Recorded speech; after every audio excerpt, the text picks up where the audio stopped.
Dadan. Siap, Pak Presiden. Saya sekarang di Kecamatan Babelan.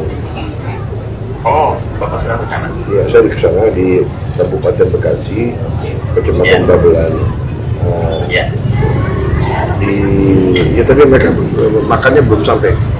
Makannya belum sampai. Ya. Sudah mulai turun. Alhamdulillah, Pak. Aduh, Salimah. Hah? Kek. Saha iya? Iya gubernur. Nah gubernur teh turun Kak Solokan. Kang Deddy Mulyadi ini pencitraan ya? Pak, benar Pak. Itu kayak apa?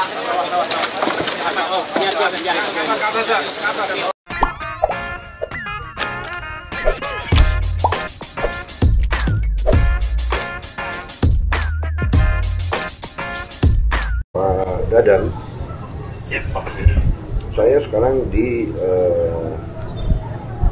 Kecamatan Babelan. Oh, Bapak sedang ke sana? Ya, saya di sana di Kabupaten Bekasi, Kecamatan Babelan. Ya. Ya tapi mereka makannya belum sampai.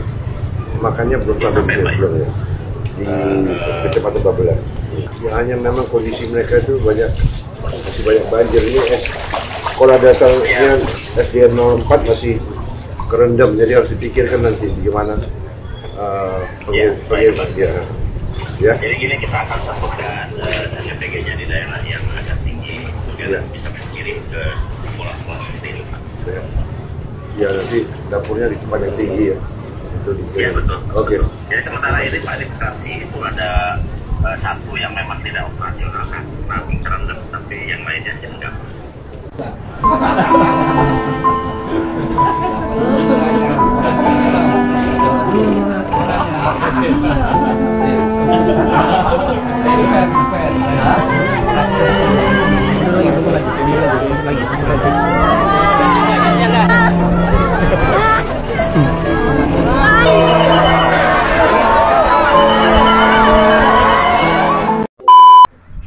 Sudah mulai turun.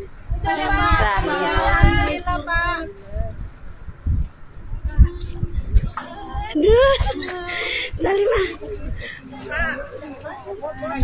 Aduh, ya Allah. Bapak mau salim saya. Aduh, ini kan. Salam. Pak foto, Pak.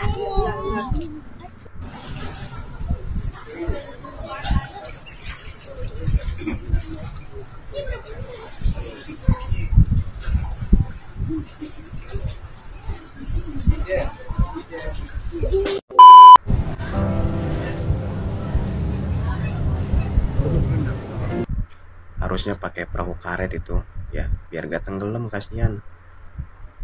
Pokoknya pakai perahu karet deh, walaupun semata kaki.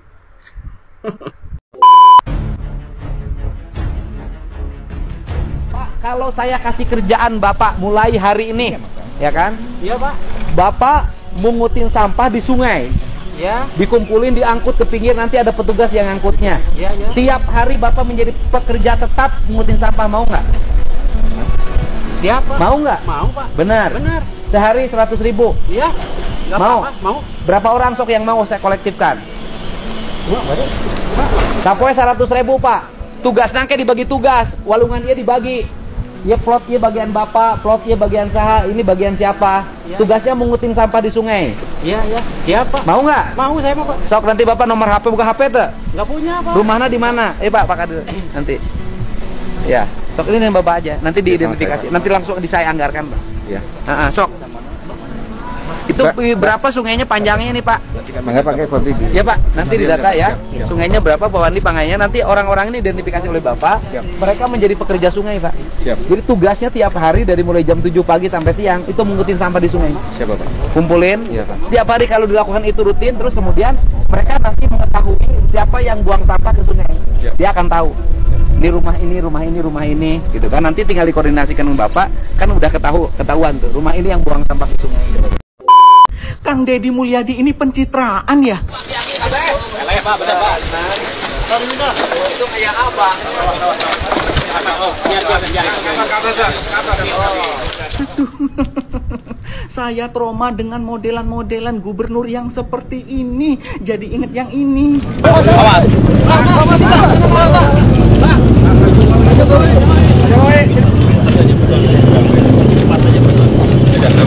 Sama kan? Fix Kang Deddy Mulyadi ini mau nyapres 2029 karena metode yang digunakan sama, cara yang digunakan sama dengan yang digunakan oleh Pak Jokowi. Sama-sama masuk. Tapi bedanya Pak Jokowi masuk gorong-gorong, Kang Deddy Mulyadi masuk sungai kotor. Sudahlah, bisa ditebak kemana arahnya.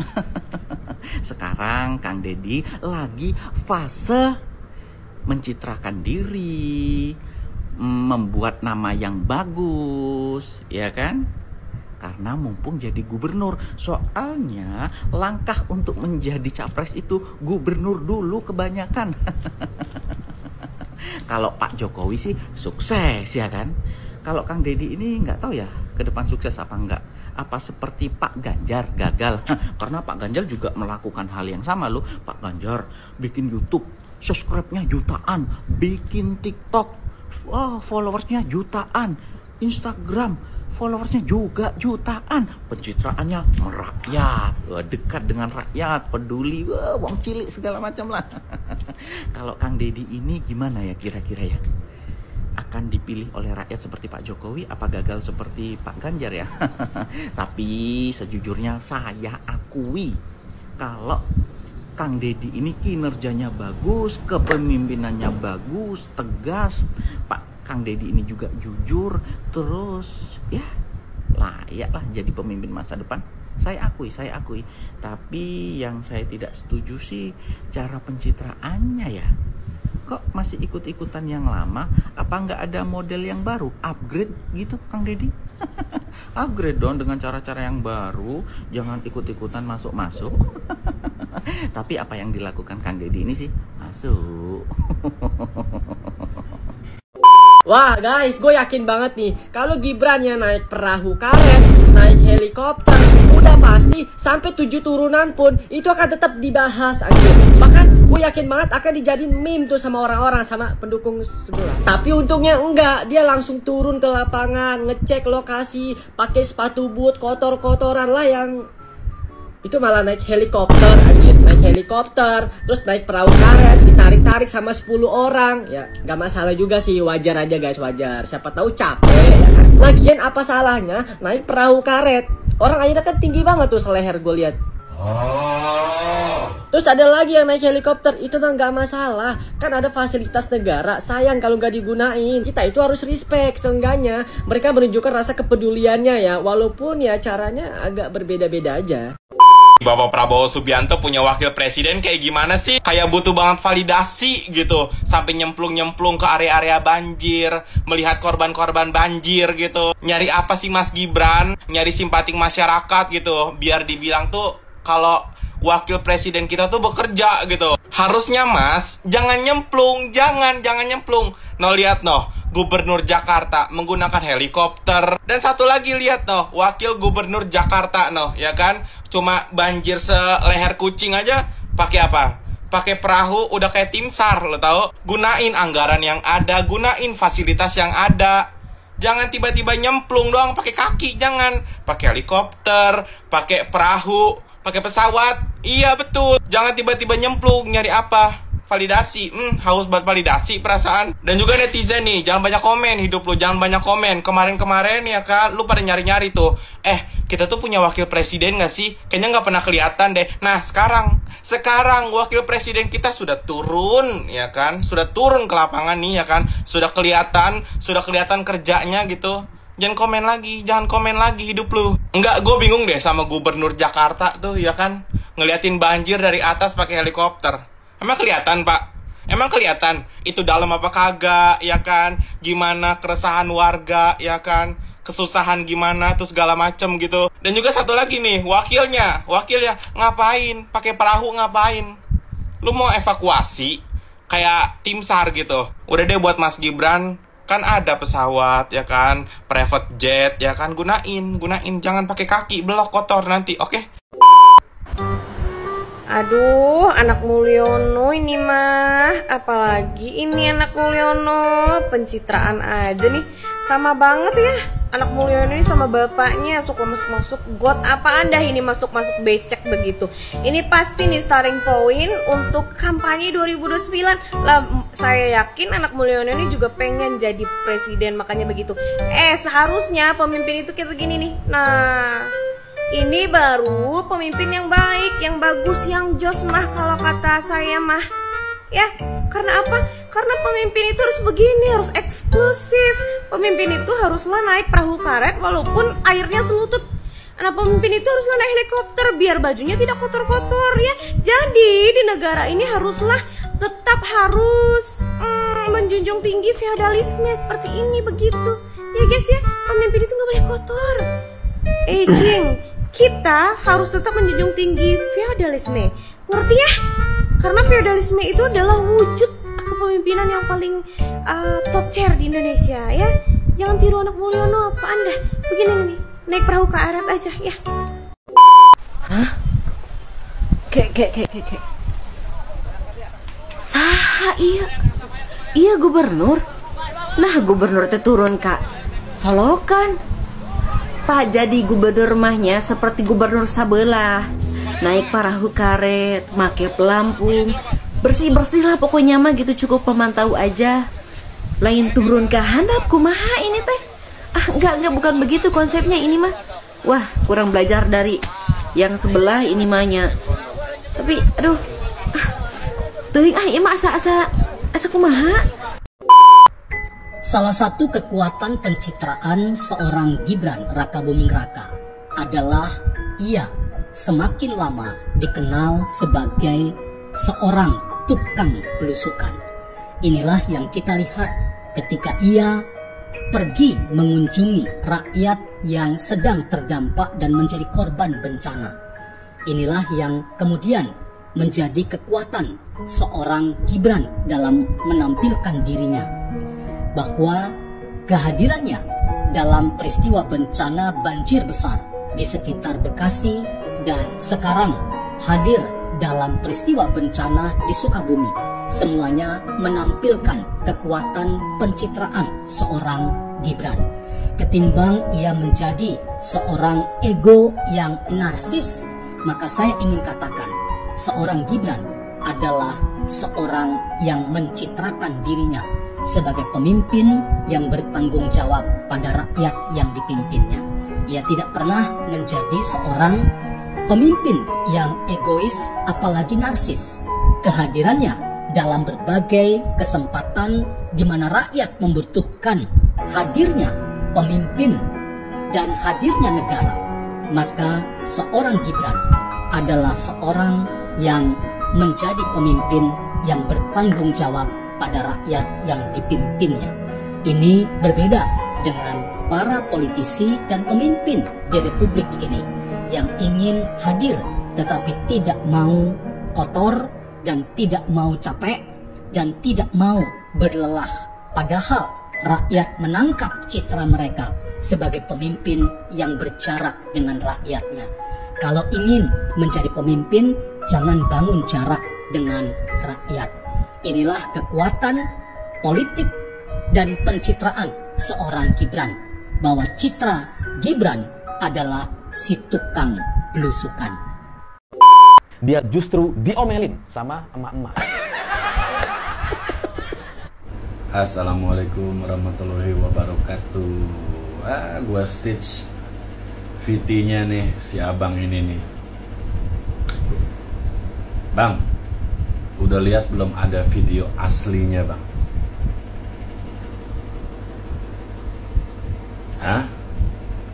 Si abang ini kayaknya belum lihat video aslinya, terus udah berani-beraninya nyebarin berita belok. Bang, beritanya itu belok bang.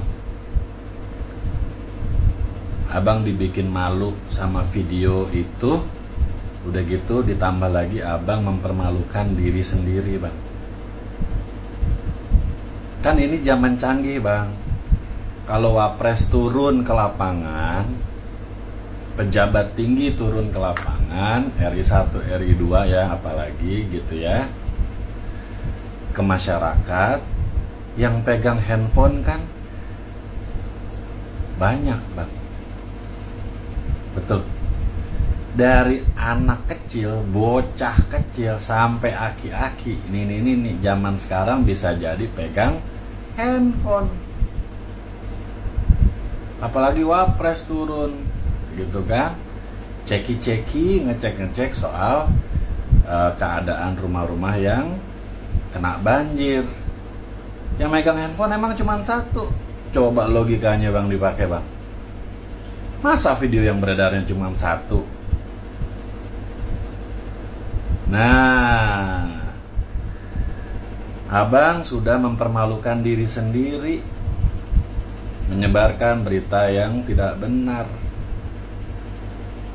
Gitu. Ya, itu merugikan dua pihak. Satu, abang sendiri rugi. Pihak yang kedua, pengguna medsos. Kalau dia posisinya sama kayak abang, literasinya minim, akibatnya dia termakan video-video yang belok tadi beritanya. Itu beritanya belok, Bang, nggak benar. Pure itu editan. Gua nggak mau kasih videonya, lu cari sendiri dah. Terus pakai logika, gitu. Pakai logika. Ya cermati dulu, dicermatin gitu.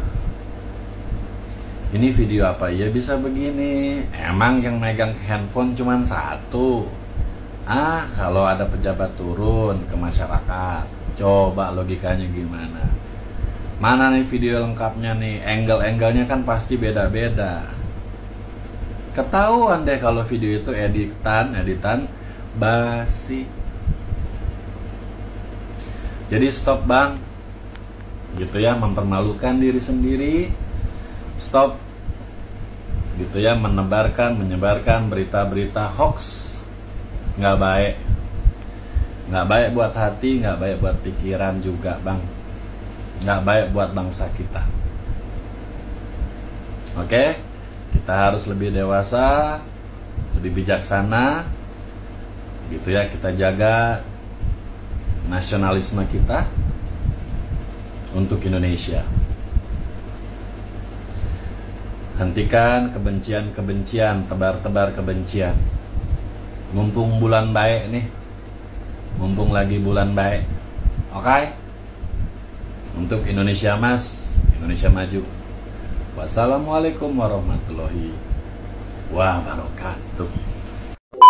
Tadinya itu di saat Mas Gibran meninjau ke lokasi langsung ya, jalan kaki, pakai sepatu boot, bajunya kotor-kotor, itu banyak yang membuli ya, dibilang pencitraan. Itu para pendukung sebelah lah ya, anak Abah dan juga anak Banteng. Lah ini sekarang ketahuan kan, pemimpin yang kalian puja-puja, si Rano Karno ya, salah satunya ya, wakil gubernur DKI, itu naik kapal ngapain ya? Itu air kan sekali lagi saya bilang, itu air kelihatan sedengkul aja nggak sampai ya. Kalau sekiranya mau all out ya, jangan pakai kapal karet ya. Besok lagi pakai itu tank amfibi ya, yang tank bisa tenggelam, bisa apa ngambang, itu pakai itu aja.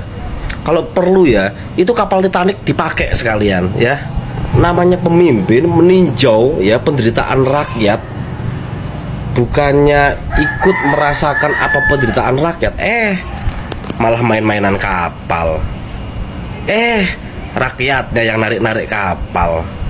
Pemimpin macam apa itu? Gubernurnya juga lagi-lagi pakai pesawat. Ngapain pakai helikopter ya? Itu kamu jangkau aja masyarakat-masyarakatnya, turun langsung, lihat apa yang dibutuhkan masyarakat, dan lihat adakah masyarakat yang harus ditangani dengan medis, pendataan yang tepat, Rakyat itu butuh itu, bukan butuh melihat orang pakai kapal pelampung. Nggak masuk akal, ya. Si Pupu Papa turun ke lokasi banjir pada saat banjir sudah surut. Dia mengunjungi warga Jakarta di saat banjir sudah surut. Sementara Bang Dul turun ke lokasi banjir pada saat sedang terjadi banjir besar-besarnya. Makanya dia menggunakan perahu karet. Aduh, udah capek gue. Anak mama, ayo kita bicara dengan logika ya, dan juga kenyataan yang ada ya. Bicara tentang datang ketika banjir lagi besar-besarnya dan perahu karet. Bicara tentang datang ketika banjir sudah surut, dan bicara tentang sepatu boots. Yang kita lihat secara mata tuh ya, no live video gitu ya, bahwa banjir yang katanya lagi besar-besarnya itu tingginya bahkan nggak sampai selutut, nggak sampai dengkul. Tujuannya nih ya, si wakil gubernur datang ke tempat banjir itu terjadi itu sebenarnya apa? Pingin interaksi sama warga, pingin tahu keluh kesah warga. Tapi ketika datang pakai perahu karet, nembus banjir yang nggak sampai sedengkul, jadi reasoning Anda itu pakai perahu karet ketika banjir besar-besarnya itu nonsense. Ini dipakai please. Dan kita lihat di video, apakah ada interaksi daripada si Wagub itu dengan warga? Wagubnya cuma noleh-noleh ke kanan ke kiri aja gitu, ngeliatin warganya, nggak ada ngomong warga juga, nggak ada interaksinya. Sebelumnya emang gue sempat posting video di mana gue comparing 4 video yang ada, videonya Mas Gibran, videonya Bang Dul, videonya Pak Pram, dan videonya Pak Jokowi juga. Di sana gue nge-highlight memang secara akomodasinya, gimana mereka datang dengan apa. Si Mas Gibran pakai boots, datang jalan kaki, Bang Dul perahu karet, satunya lagi naik helikopter, satunya lagi naik gerobak. Tapi sebenarnya di dalam itu juga video comparing itu, gue pingin lu pada ngeliat gitu ya, bahwa tuh liatin tuh bagaimana para pemimpin itu berinteraksi kepada masyarakat yang terkena bencana. Yang satu berinteraksi secara langsung, yang satu lebih memilih untuk ngeliatin ke kanan ke kiri naik perahu karet kayak main di Dufan pakai pelampung. Satu lagi memang tidak berinteraksi sama sekali, dan satunya walaupun naik gerobaknya warga masih ada komunikasi sama masyarakat yang terkena masalah. Tapi ya itulah, nggak pernah akan nyampe di sana sama wabah karena mereka cuma selalu ngeliat covernya aja. Dan di video yang gue post itu banyak banget wabah-wabah, terutama anak-anak Ateng yang komennya kayak gini nih. Iya kan wajar, Wagubnya pakai peralatan seperti itu untuk jaga keamanan, pakai pelampung, pakai perahu karet. Ini kan kita pikir keselamatan mereka di dalam berkunjung kan. Kalau misalnya ada jalanan yang lubang, terus mereka memaksa diri untuk menerjang banjirnya, terus kesandung dan bla bla bla bla, itu kan bisa bahaya. Logika aja pikir ya, emang Anda berjalan di jalan yang berlumpur, banjirnya nggak begitu surut, itu nggak bahaya walaupun Anda masih muda. Coba logikanya itu kemana? Terus Anda nggak pikir yang narik perahu karet itu, Anda nggak pikir keselamatannya gitu? Dan pelampung itu juga ada, bayangin pelampung. Iya kalau misalnya nih banjirnya itu sepinggang, oke lah. Tapi dengkul aja nggak nyampe. Dan ini ya, ini anak Ateng ya, lihat ya, kebanting banget nih sama yang ini.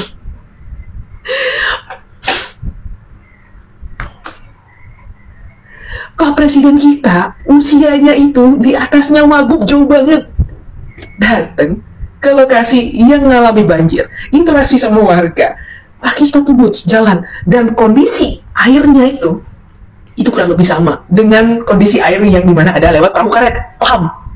Oke lah, reasoning daripada salah satu jenderal perangnya wabah itu bilang bahwa mereka 2 orang collaboration supaya bisa bikin floodnya cepat hilang, banjirnya cepat surut. Jadi satunya mantau dari atas supaya bisa tahu titik banjir yang mana-mana dan itu. Oke, itu gue bisa terima. Cuman salah satu hal yang paling penting yang harus diingat juga sama jenderal perangnya wabah, bahwa masyarakat yang terdampak bencana itu juga perlu perhatian secara emosional, secara langsung daripada pemimpin-pemimpin yang ada, untuk tanya mereka, lu gimana? Apa yang lu alamin bisa nggak nih, lu perlu apa, itu perlu juga gitu. Dan itu makin kebanting sama videonya Bapak Presiden kita yang ini ya sih, dimana seorang presiden aja turun datang having conversation with them. Jadi oke, paham nggak sih sebenarnya dari sisi mana orang-orang yang ngegoreng orang main di Dufan pakai perahu karet dan pelampung itu, ubur-ubur ikan lele, dan bandingin orang yang naik helikopter? Semoga kebuka itu mata. Tapi kalau misalnya nggak kebuka juga nggak apa-apa, merem aja terus. Pantas saja Indonesia selalu gelap di mata lu orang karena selalu tutup mata. Dari pernyataan Mbak Puan Maharani hari ini ketika ditanya sama wartawan terkait kader-kader PDI Perjuangan yang tidak hadir di acara retreat di Magelang gitu ya, apakah itu ada arahan dari Ibu Megawati? Jawaban Mbak Puan, nggak ada arahan. Berarti kan memang palsu itu. Berarti kan suratnya emang nggak ada, itu palsu gitu. Selamat malam semuanya. Hari ini Mbak Puan Maharani ternyata hadir di acara retreat di Magelang. Dan ini ternyata membuat sebagian orang jadi bertanya-tanya, jadi kebingungan, kok bisa Mbak Puan hadir gitu. Padahal beberapa hari sebelumnya kan muncul surat instruksi harian dari DPP PDI Perjuangan yang intinya meminta semua kader-kader yang menjadi kepala daerah untuk menunda hadir di acara retreat di Magelang. Ini justru anak dari Ibu Megawati, pengurus DPP PDI Perjuangan, malah ada di situ. Ini kok bisa gitu ya? Padahal beberapa orang kader PDI Perjuangan sampai sekarang itu masih belum ada di Magelang. Jadi ini kemudian menimbulkan tanda tanya dan kebingungan gitu. Sebelum saya mencari informasi dan membaca beritanya, atau sebelum saya tanya kepada teman-teman informan saya yang ada di Jakarta, sebenarnya pertanyaan-pertanyaan yang semacam itu mudah saja dijawab gitu. Karena ya memang Mbak Puan Maharani adalah ketua DPR RI. Ya memang harus hadir gitu, karena DPR adalah mitra pemerintah. Jadi ketika ada acara-acara dan kemudian Mbak Puan hadir di situ, ya memang udah tanggung jawabnya, udah menjadi kewajibannya. Bahwa kemudian Mbak Puan Maharani adalah anak dari Ibu Megawati, adalah pengurus DPP PDI Perjuangan dan calon ketua umum partai selanjutnya, ya itu bab lain gitu ya. Urusan yang berbeda itu. Tapi sebagai ketua DPR dan tugasnya adalah memang bersama-sama dengan pemerintah dan menjadi mitra, maka ketika ada acara dan kemudian diundang untuk hadir, ya memang harus hadir gitu. Jadi Mbak Puan Maharani itu adalah orang yang memang sangat bisa membedakan antara urusan partai politik dan urusan kenegaraan atau tugas yang sudah diembannya. Jadi ya kalau Mbak Puan ada di situ, emang udah dia tugasnya di situ gitu. Dan karena ini kemudian memang melekat bahwa Mbak Puan ya bagaimanapun anaknya Ibu Mega dan pengurus PDI Perjuangan, sekalipun misalkan datang atas nama ketua DPR RI dan sebagainya, tapi dari kehadiran Mbak Puan di situ, sebenarnya kalau memang surat instruksi harian itu memang muncul dari inisiatif Ibu Megawati dan tidak bisa ditolerir lagi atau digugat lagi gitu ya, tidak bisa didiskusikan lagi, kan pastinya Mbak Puan Maharani sebagai anaknya, sebagai pengurus partai pasti juga nggak akan hadir gitu. Karena ya oke lah memang ketua DPR, tapi juga akan melekat di situ. Tapi dengan kehadiran Mbak Puan di acara retreat Magelang, ini semakin meyakinkan saya terhadap prediksi atau analisa saya terkait surat yang beredar kemarin itu.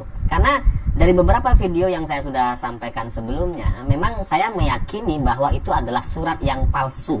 Karena tidak sesuai dengan pemikiran atau sikap atau apa yang sudah dilakukan oleh Ibu Megawati dalam beberapa bulan terakhir, dan tidak ada hubungannya sama sekali dengan Presiden Prabowo Subianto. Karena hubungan Ibu Mega dengan Pak Prabowo itu ya oke-oke aja gitu. Jadi ketika Hasto kemudian ditahan oleh KPK dan kemudian PDIP diharapkan bisa berhadapan dengan Pak Prabowo, itu gak nyambung sama sekali gitu.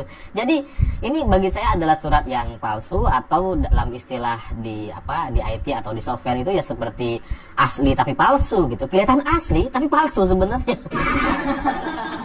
Ya karena seperti yang sudah saya jelaskan di video sebelumnya, ini ada upaya-upaya untuk memecah PDI Perjuangan memang. Dan ketika Pak Hasto sudah masuk dan ditahan oleh KPK, memang pihak-pihak terkait itu kemudian memanfaatkan situasi ini. Dan yang menarik dari kehadiran Mbak Puan di acara retreat di Magelang itu, ternyata itu juga kemudian mengkonfirmasi kecurigaan atau keyakinan saya pribadi gitu terkait surat yang muncul yang seolah-olah itu dari DPP atau dari Ibu Megawati, yang sebelumnya saya bilang itu adalah surat palsu. Karena dari pernyataan Mbak Puan Maharani hari ini ketika ditanya sama wartawan terkait kader-kader PDI Perjuangan yang tidak hadir di acara retreat di Magelang gitu ya, apakah itu ada arahan dari Ibu Megawati? Jawaban Mbak Puan, nggak ada arahan. Berarti kan memang palsu itu. Berarti kan suratnya emang nggak ada, itu palsu gitu. Dan dari sini saya semakin yakin dengan apa yang saya sampaikan sebelumnya gitu. Dan memang Ibu Megawati secara prinsip, secara gaya berpikir dan kebijaksanaan yang beliau miliki, gak mungkin lah kemudian gerasa-gerusu seperti itu dan kemudian terlihat sangat-sangat reaktif sekali dan dalam hitungan jam langsung muncul surat seperti itu, gak mungkin gitu. Jadi ya ini semakin meyakinkan saya dengan analisa yang sudah saya sampaikan sebelumnya, bahwa di dalam ada proksi-proksi setan beringin dan bertujuan untuk menghancurkan PDI Perjuangan gitu ya. Ya memang itu adalah cerita yang lain yang mungkin nanti akan saya bahas di episode selanjutnya. Karena ujung-ujung dari semua cerita ini pada akhirnya seperti penahanan Pak Hasto dan kemudian beberapa jam setelahnya muncul surat DPP PDI Perjuangan asli tapi palsu, ini semuanya itu bertujuan untuk memecah atau menghancurkan PDI Perjuangan dari dalam. Jadi dari sini gitu ya, setelah surat ini dan kemudian nanti mungkin di Kongres di 2025 April nanti, nampaknya muncul gerakan-gerakan, mulai sekarang juga sudah mulai terbaca bahwa mungkin akan ada seruan-seruan boykot dari kelompok-kelompok proksi setan beringin di internal PDI Perjuangan untuk memboikot Kongres. Infonya masih samar, nanti saya akan konfirmasi kalau sudah mulai kelihatan. Tapi intinya apa yang disampaikan dan apa yang dilakukan oleh Mbak Puan Maharani memang sangat sesuai sekali dengan kebijakan dan pemikiran Ibu Megawati, yang memang nggak ada masalah dengan Presiden Prabowo dan bahkan sebenarnya nggak ada masalah dengan Presiden Indonesia bernama Jokowi, dengan Presiden gitu ya. Ya buktinya ketika Pak Jokowi sudah mendukung Gibran, sudah mengubah undang-undang di MK, buktinya kan menteri-menterinya dari PDI Perjuangan tetap masih menjadi menteri tuh, nggak ditarik sama Ibu Megawati. Padahal bisa aja ditarik, tapi kan tetap dipertahankan. Itu kan menunjukkan bahwa antara PDI Perjuangan sebagai partai dengan Presiden Indonesia itu nggak ada masalah.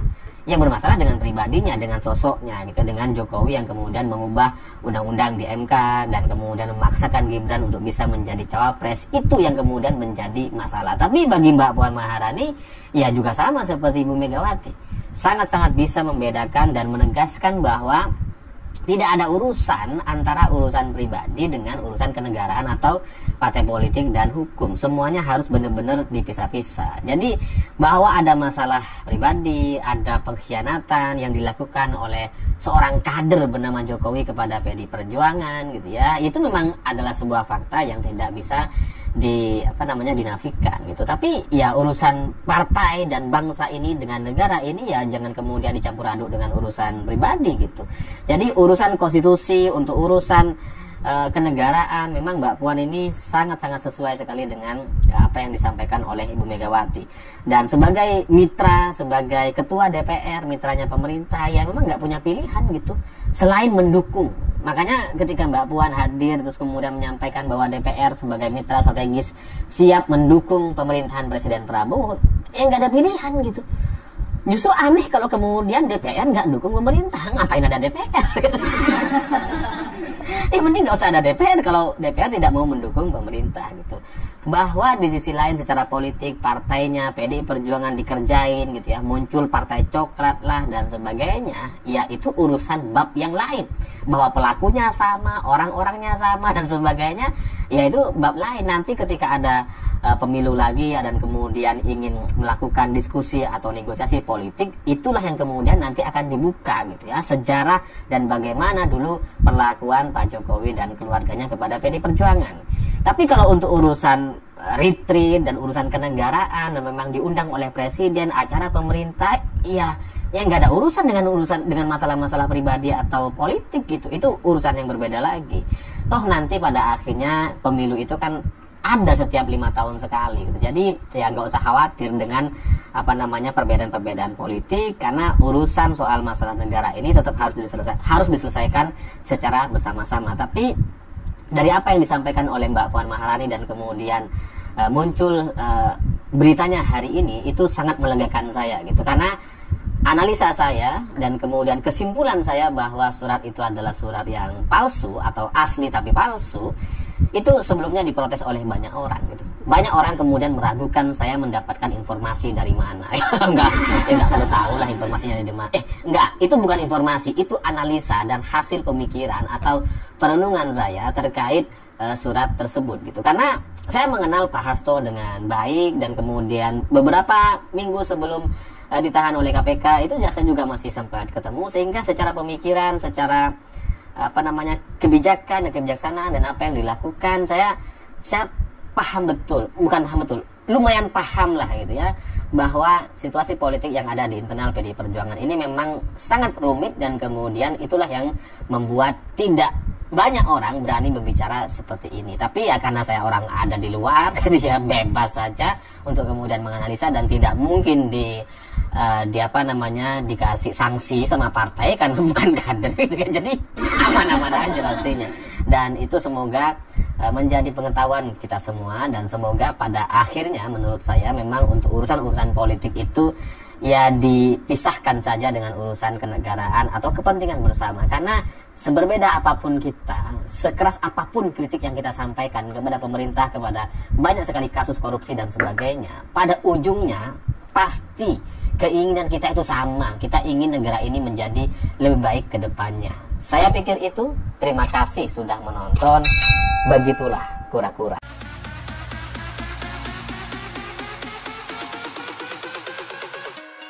There's nobody